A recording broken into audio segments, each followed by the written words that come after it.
Hello, welcome to the Comic Book Commentary. I'm Bo Leidig, and this week we're going to be talking about a book that unfortunately didn't last a really long time, but I think is really cool. And if you were buying Wizard magazines in the late 90s and early 2000s, you probably saw ads for this book. It's Violent Messiah's #1. So let's zoom in and take a closer look. So the reason that I say late 90s and early 2000s is because the book that you see on screen currently is kind of the second printing of Violent Messiahs. This one was published by Image Comics and was first printed in June of 2000. Now, it has 3 covers. The cover you see before you is by one Mr. Travis Smith. However, there's also this cover.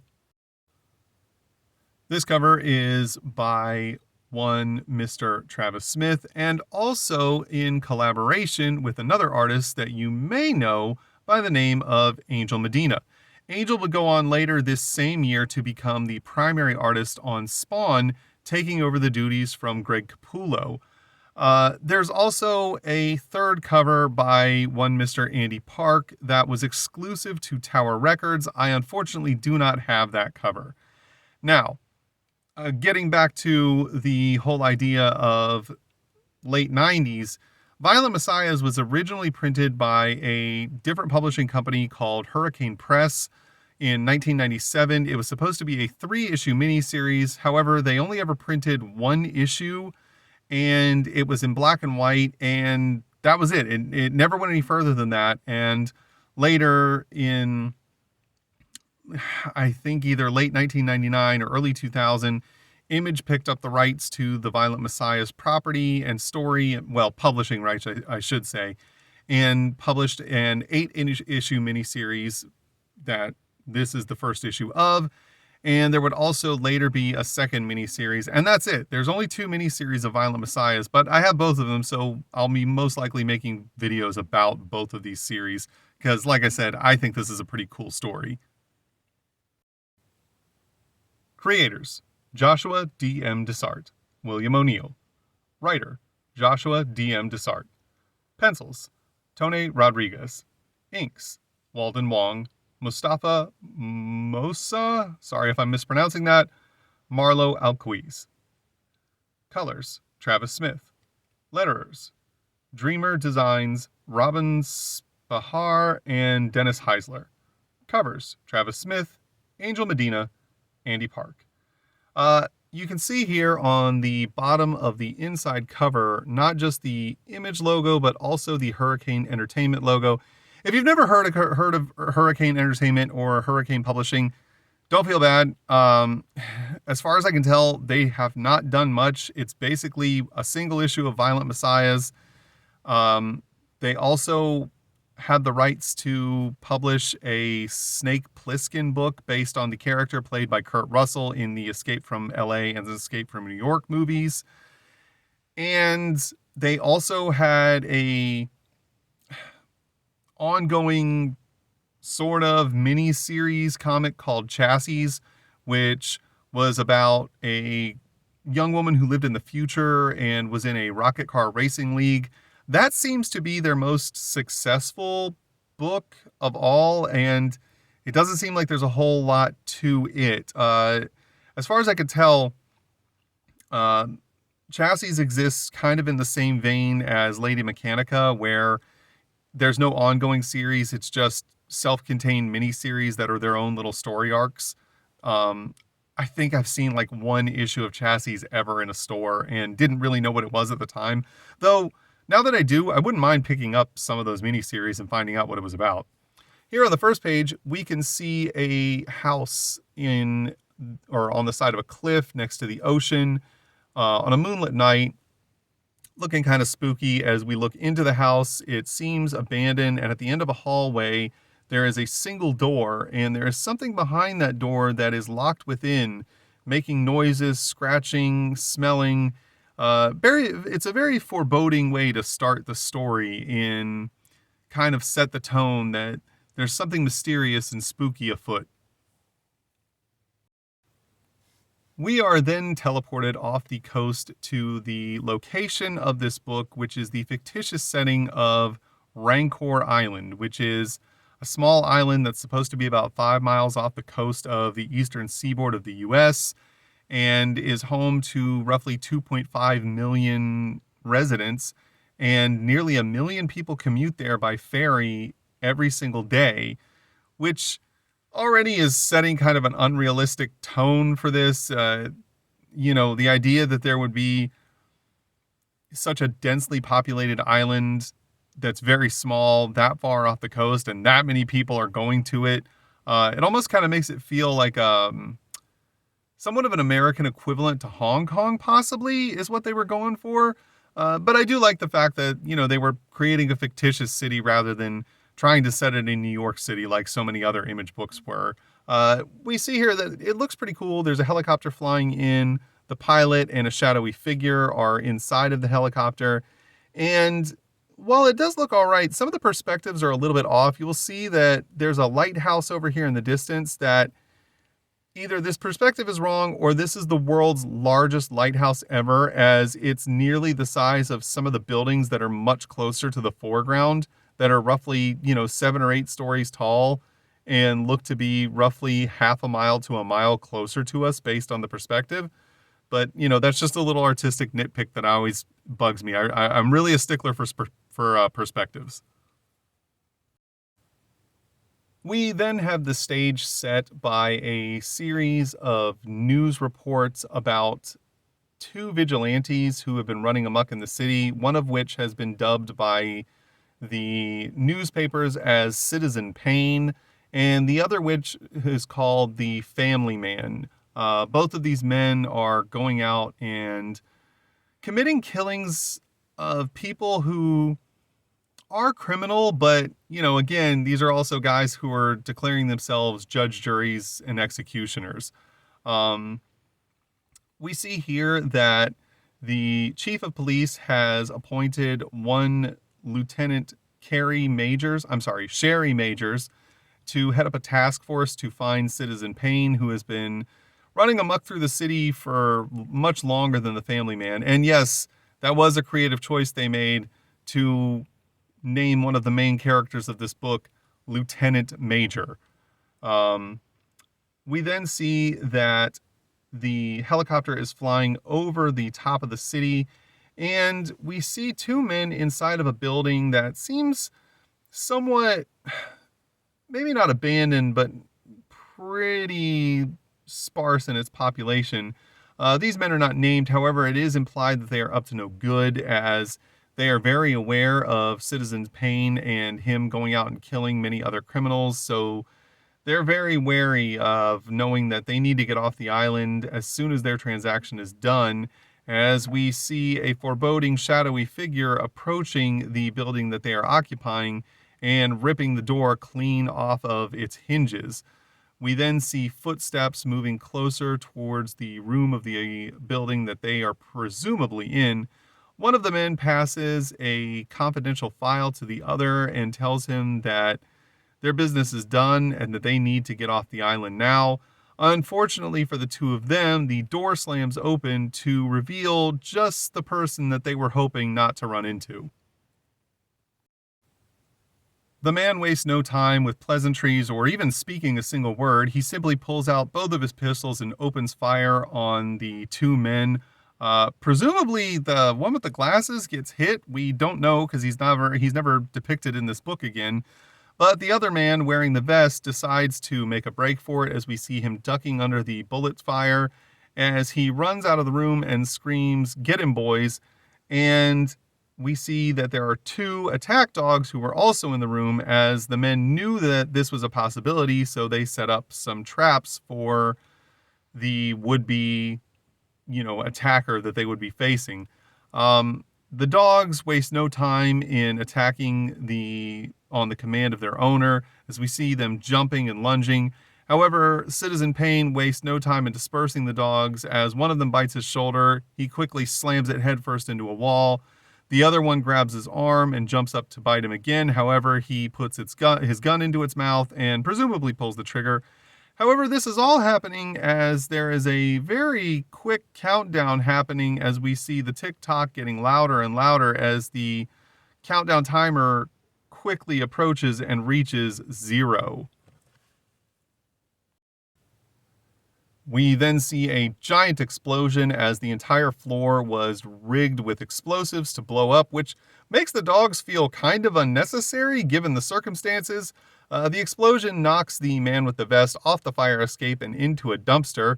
He is groggy from the impact, but as he gets up and turns back to look at the floor he was just on, he sees his pursuer, apparently unfazed by the blast, step out through the window, completely engulfed in flames, onto the fire escape. He then jumps off of the fire escape as the man tries to flee. Landing behind him, he very quickly catches up to the man who is panicking and unfortunately takes a wrong turn down a dead-end street. He then comes up to the man, grabs him by the throat, still on fire, I might add, and snaps his neck. Pretty badass, honestly, man. It seems like this isn't the kind of guy you want to be on the bad side of. The following morning, we are then teleported to the Rancor Island Police Department as we see Lieutenant Major coming in the front doors. She is greeted by some of the other officers inside of the building who are not terribly fond of her. Lieutenant Major is not part of the Rancor Island PD. She was brought in by the Chief of Police to head up the task force to find Citizen Payne. Therefore, the rest of the officers don't necessarily trust her, and they're also not happy about the fact that she hasn't really been getting in any, real results despite having been on this case for months. The first man tells her that, he doesn't appreciate her making the chief look bad. As she walks through the rest of the office, some of the other detectives try to, include her in their conversation, making jokes about how dumb some of the stories are that are being brought to them by people who have been arrested for various crimes. She's uninterested as she keeps walking down the hall. And we then find out that overall, these people are not fans of hers, as the last of them describes her in a single word, that being bitch, as we see Lieutenant Major walk into the women's restroom. As Lieutenant Major enters the restroom, she puts down her gun on the vanity and starts to splash some water on her face, and we then find out through her inner monologue that she has been suffering from panic attacks from a very young age, and she spent most of her life learning how to prevent herself from going into full-blown, panic attacks where she's unable to do anything or move or speak, as her solitary moment in the restroom is interrupted by 2 other female police officers who walk in talking about another case they've been working on. As Lieutenant Major exits past them, they both make a comment about how she's not very personable and neither one of them really care for her. We are then teleported to a Latin bar later that evening in another part of the city, as we see 3 women in a booth talking, having a few drinks, and another man who is somewhat out of place, as one of the women states that she's surprised to see, some white boy coming in there where he clearly doesn't belong, according to them. And he's not really someone that seems to be, fitting of the surroundings. However, he has caught the eye of one of the women who seems to find him very attractive.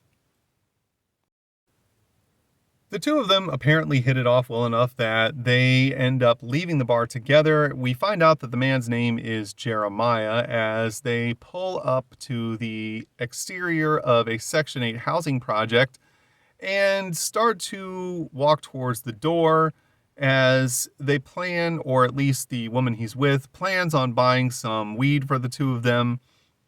They move down the sidewalk and are interrupted by a man who's trying to sell them meth. She quickly gives him the finger and tells him to piss off.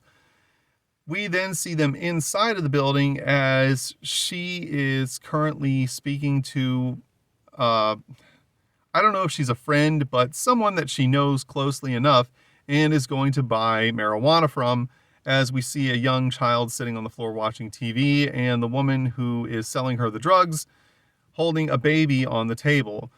Jeremiah doesn't say anything, and this kind of irritates the woman who's going to sell them the weed, as she thinks that he's being rude by not saying anything. However, the woman that brought him there states that she just kind of goes for the strong silent type. We then see that the woman who is selling them the weed is yelling at her young son to turn down the television, that she doesn't want him to wake his father. However, this is also amongst the fact that she's screaming at him from across the room, and the baby is also screaming because it was trying to play with the weed while his mom was trying to bag it up and get it ready for sale. So she hands the baby off to the other woman, and the two of them continue to talk amongst themselves as we see Jeremiah sitting on the couch watching the young boy. The boy seems oblivious to all the things around him, and the two women are talking amongst themselves. Finally, Jeremiah responds to one of them. The woman who's selling them the marijuana seems to be surprised that he would ever say anything, but we then see in Jeremiah's inner monologue that he feels very sorry for the two children in this situation, as he believes that the two of them could potentially grow up to become anything they wanted to be if it weren't for the fact that they were in such a horrible environment, and that he plans on changing the situation that they're in and their lives forever on this very night, which is our first indication that Jeremiah is not necessarily who he seems, and maybe about to do something very drastic and very evil. What is presumably a little bit later, we then see Jeremiah exit the apartment covered in blood all over his shirt here as he walks across the street past the man who tried to sell him meth earlier, who is rambling on in what is perceived to be some sort of religious, almost street preacher type of sayings, as we then see none other than Citizen Payne stepping out from the darkness of the alleyway. The man then asks him if he wants to buy some meth. However, Citizen Payne seems unamused as we then see he is gone and the man is now unconscious on the ground.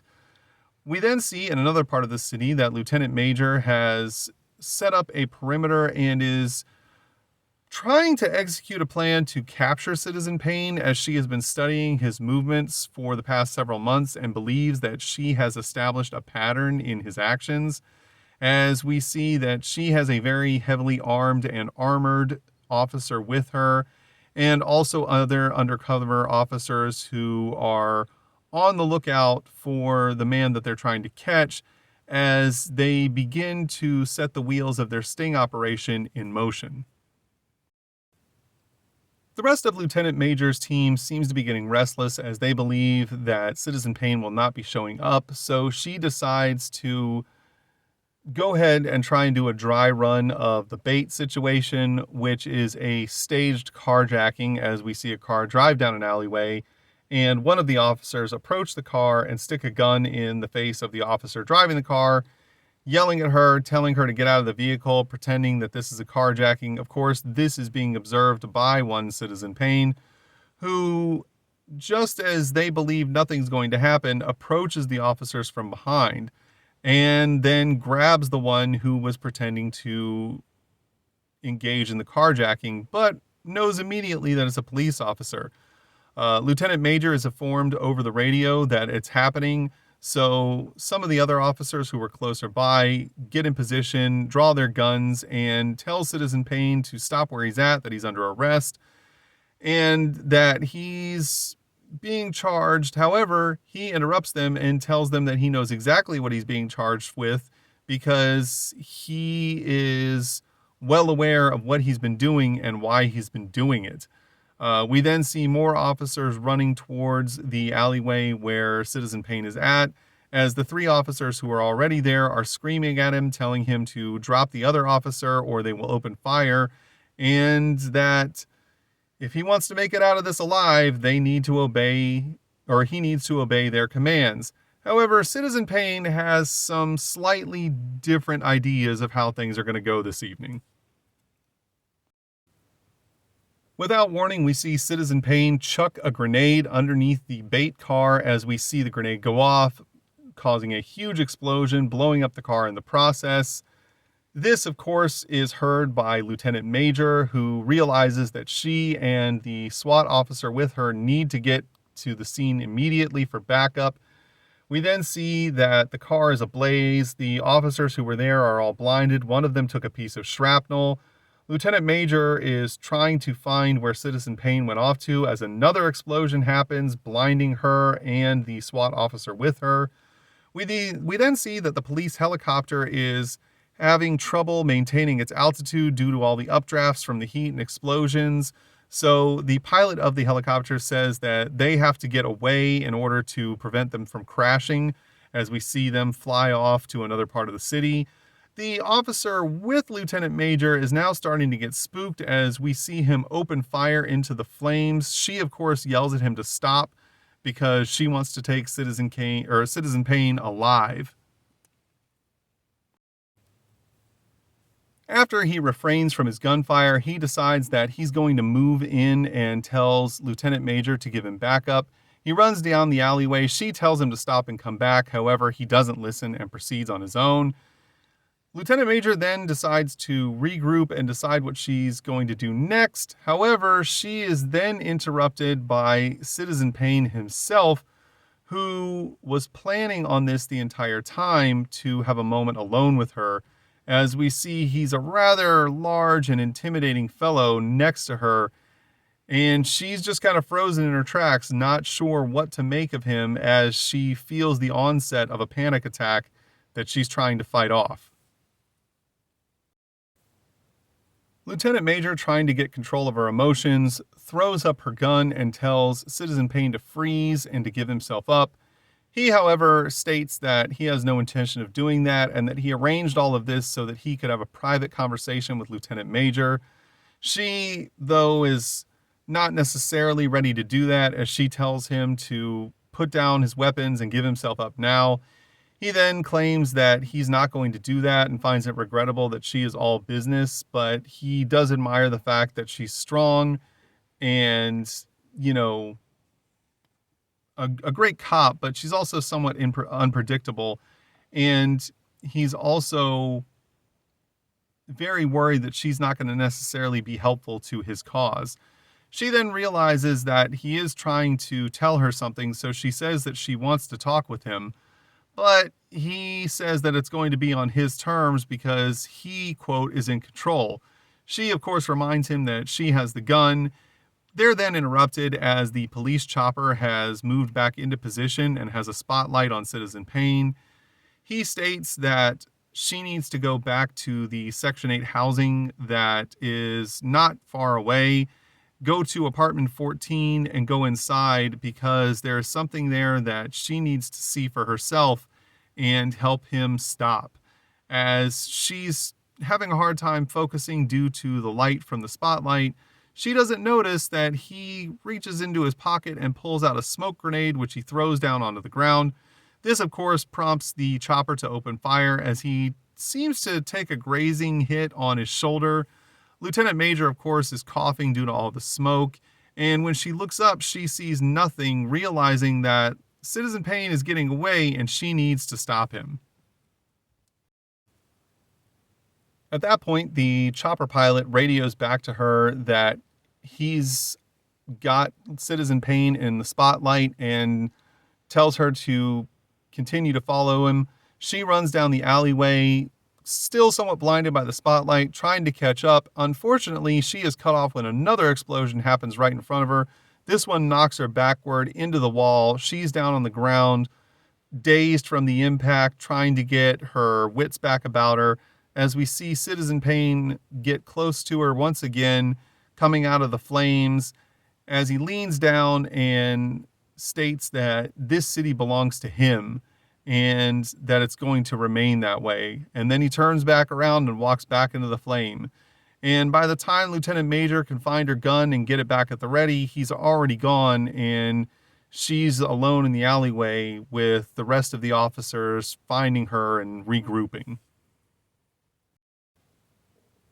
We see then that she is looking down the alleyway, realizing that her target has escaped. The other officers, concerned for her well being, are calling in an ambulance and telling her that she needs to get checked out by the paramedics. She, however, decides that this is unnecessary and tells them that the first thing they need to do is go to the Section 8 housing and go to apartment 14 to find out what's going on immediately. As we see here on the final page of the story, another shot of this door still looking creepy and still looking ominous, as we don't quite know yet what exactly is behind it. On the final page of the book, we get Violent Thoughts, which in this issue is just a couple of different letters by some people involved with creating this book, and just them talking about, what it took for them to get where they were to create this issue, and, the trials and tribulations they went through with the original release through Hurricane Press, and how that didn't really pan out the way that they wanted it to, and having the second chance to basically republish it and kind of rework the story and get the story that they wanted to tell out to the readers, and how they were very appreciative of what Image was offering them at this time, and also the fact that Jim Valentino, who was running Image at this time, was, well, I shouldn't say running it, but he was kind of the I want to say he was editor-in-chief of Image in 2000. 2000 was a real rough year for Image. By this point, Extreme Studios had left, which was Rob Liefeld's, creations all going out the door. And also Wildstorm Productions had left at this point, which meant that was all of Jim Lee's stuff going out the door. So Image was really experiencing some financial hardships. And Jim Valentino, kind of stepped in to help rework the company and, kind of establish a new direction as to where they wanted to go and what they wanted to do and who they wanted to be, kind of realizing that the whole shared Image universe thing was essentially dead at this point, and that they needed to focus more on giving the power to independent creators to come up with unique works that were like things that you weren't going to find offered through the big two like Marvel and DC, stuff that was, maybe crime drama, or, not quite superhero oriented, or maybe it was horror comics or that kind of thing. But, just kind of getting back to grassroots as to what Image was supposed to be in the first place, which was, a place for independent creators to feature their works without having, corporate executives telling them what to do.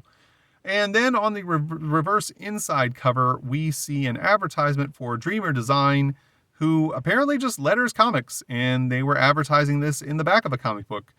So any people who were, aspiring artists that were maybe drawing comics could potentially, contact them for their services in doing some lettering. And that was Violent Messiah's #1. As I stated before, I really like this title. I think it's super unique. It's definitely a departure from the kind of stuff that Image had been focusing on up until this point. Like I said, this was a real turning point for Image in, so much as what the company's focus was going to be on and how they were going to remain solvent. I also forgot to mention that Mark Silvestri had kind of left Image at this point too, to found Top Cow, which, by the way, Top Cow and Image are sister companies, but I don't believe that they share profits or revenue in any way. It's a weird setup between the two of them, and I don't know exactly how both of their businesses function, but I know that they function, cooperatively, but still independent of one another.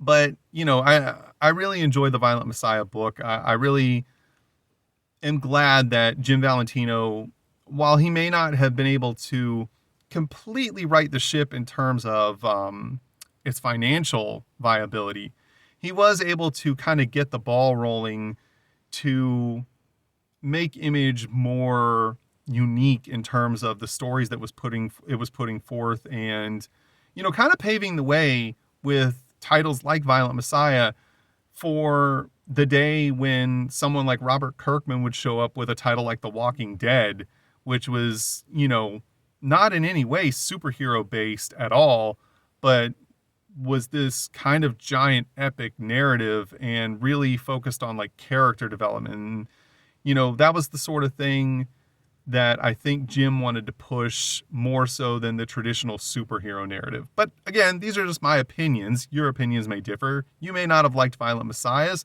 That's okay. Everyone's entitled to their own opinion. If you liked today's video, please feel free to like, comment, and subscribe. And thanks for stopping by. Have a great day.